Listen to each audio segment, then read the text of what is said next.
Chapter 6. Psychology. The competent advertising man must understand psychology. The more he knows about it, the better. He must learn that certain effects lead to certain reactions, and use that knowledge to increase results and avoid mistakes. Human nature is perpetual. In most respects, it is the same today as in the time of Caesar. So the principles of psychology are fixed and enduring. You will never need to unlearn what you learn about them. We learn, for instance, that curiosity is one of the strongest of human incentives. We employ it whenever we can. Puffed wheat and puffed rice were made successful largely through curiosity. Grains puffed to 8 times normal size. Foods shot from guns. 125 million steam explosions caused in every kernel. These foods were failures before that factor was discovered. We learn that cheapness is not a strong appeal. Americans are extravagant. They want bargains, but not cheapness. They want to feel that they can afford to eat and have and wear the best. Treat them as though they could not, and they resent your attitude. We learn that people judge largely by price. They are not experts. In the British National Gallery is a painting which is announced in the catalogue to have cost $750,000. Most people at first pass it by at a glance. Then later they get farther on in the catalogue and learn what the painting cost. They return then and surround it. A department store advertised at one Easter time a $1,000 hat, and the floor could not hold the women who came to see it. We often employ this factor in psychology. Perhaps we are advertising a valuable formula. To merely say that would not be impressive. So we state as a fact that we paid $100,000 for that formula. That statement, when tried, has won a wealth of respect. Many articles are sold under guarantee, so commonly sold that guarantees have ceased to be impressive. But one concern made a fortune by offering a dealer's signed warrant.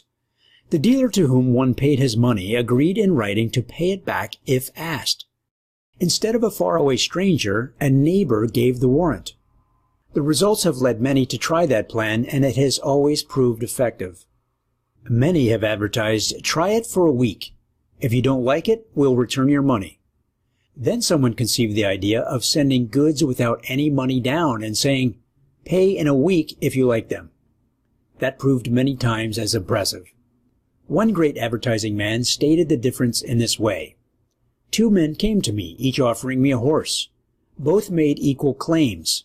They were good horses, kind and gentle. A child could drive them. One man said, "Try the horse for a week. If my claims are not true, come back for your money." The other man also said, "Try the horse for a week." But he added, "Come and pay me then." I naturally bought the second man's horse.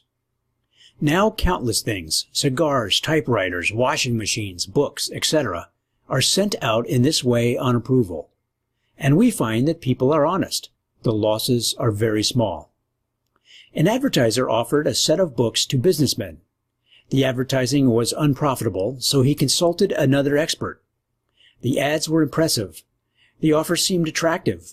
"But," said the second man, "let us add one little touch which I have found effective. Let us offer to put the buyer's name in gilt lettering on each book." That was done, and with scarcely another change in the ads, they sold some hundreds of thousands of books. Through some peculiar kink in human psychology, that name in gilt gave much added value to the books. Many send out small gifts like memorandum books to customers and prospects. They get very small results. One man sent out a letter to the effect that he had a leather-covered book with the man's name on it. It was waiting for him and would be sent on request. The form of request was enclosed, and it also asked for certain information. That information indicated lines on which the man might be sold. Nearly all men, it was found, filled out that request and supplied the information. When a man knows something belongs to him, something with his name on, he will make the effort to get it, even though the thing is a trifle. In the same way, it is found that an offer limited to a certain class of people is far more effective than a general offer.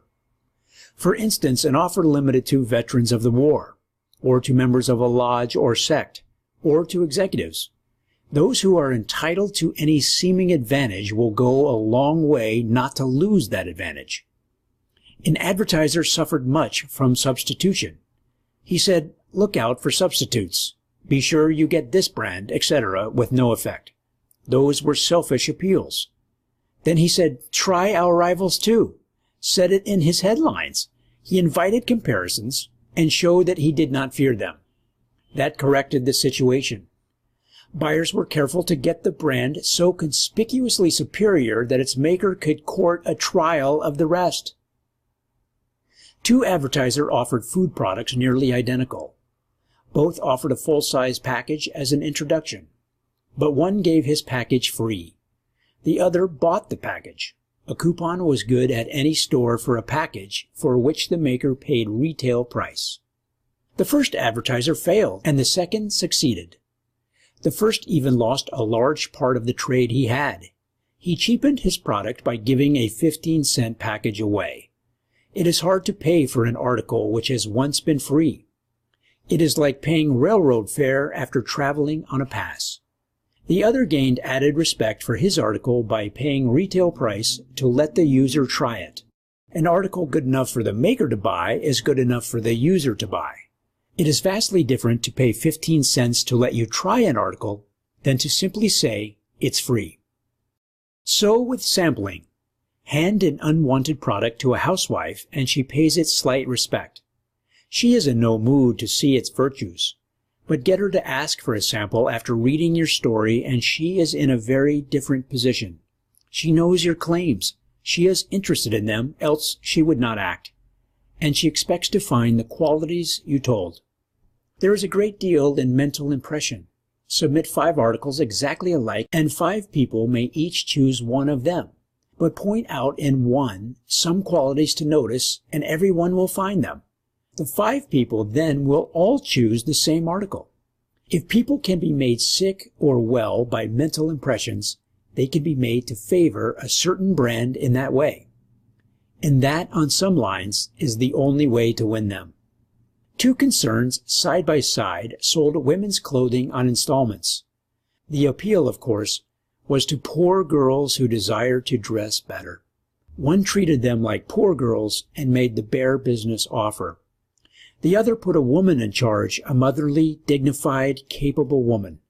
They did business in her name. They used her picture. She signed all ads and letters. She wrote to these girls like a friend. She knew herself what it meant to a girl not to be able to dress her best. She had long sought a chance to supply women good clothes and give them all season to pay. Now she was able to do so with the aid of the men behind her. There was no comparison in those 2 appeals. It was not long before this woman's long-established next-door rival had to quit. The backers of this business sold house furnishings on installments. Sending out catalogs promiscuously did not pay. Offering long-time credit often seems like a reflection. But when a married woman bought garments from Mrs. Blank and paid as agreed, they wrote to her something like this: "Mrs. Blank, whom we know, tells us that you are one of her good customers. She has dealt with you, she says, and you do just as you agree. So we have opened with you a credit account on our books, good at any time you wish. When you want anything in furnishings, just order it, pay nothing in advance. We are very glad to send it without any investigation to a person recommended as you are." That was flattering. Naturally, those people, when they wanted some furniture, would order from that house. There are endless phases to psychology. Some people know them by instinct. Many of them are taught by experience, but we learn most of them from others. When we see a winning method, we note it down for use when occasion offers. These things are very important. An identical offer made in a different way may bring multiplied returns. Somewhere in the mines of business experience, we must find the best method somehow.